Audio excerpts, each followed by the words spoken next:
ውሃ ማሞቂያው በቆሻሻ የተሞላ ሆኗል። የሽንኩርት ቁራጮችን፣ ትንሽ የእንቁላል ቅርፊት ይጨምሩ።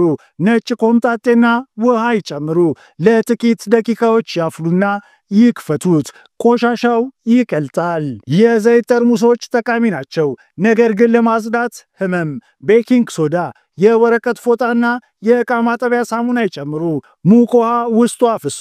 ከድነው ያስቀምጡት። ከጥቂት ጊዜ በኋላ ይነቅንቁት። ቅባቱ ወዲያውኑ ይወጣል።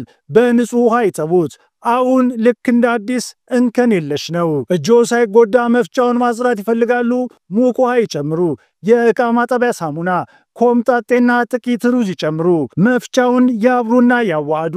በንጹህ ውሃ ይጠቡት። ንጹህ ነው። የዕቃ ማጠቢያ ቧንቧው ሁሉንም እንዲያዳርስ ይፈልጋሉ? ፊኛ ይውሰዱ። በቧንቧው ላይ ያድርጉት። ከዛም የጅራቱን ጫፍ ቆርጠው አውጡ። አሁን የውሃውን ማዕዘን በፈለጉት መንገድ ማስተካከል ይችላሉ። በዘይት የተሸፈነ የተበላሸ ክዳን፣ የዕቃ ማጠቢያ ሳሙና፣ ቤኪንግ ሶዳና ቢራ በውሃ ውስጥ ይቀላቅሉ። ክዳኑን ለ5 ደቂቃዎች ይዘፍዝፉት። እናም አንጸባራቂ ንጹህ ሆኖ ይወጣል። ለተጨማሪ መላዎች የዩቲዩብ መስኮቴን ይቀላቀሉ።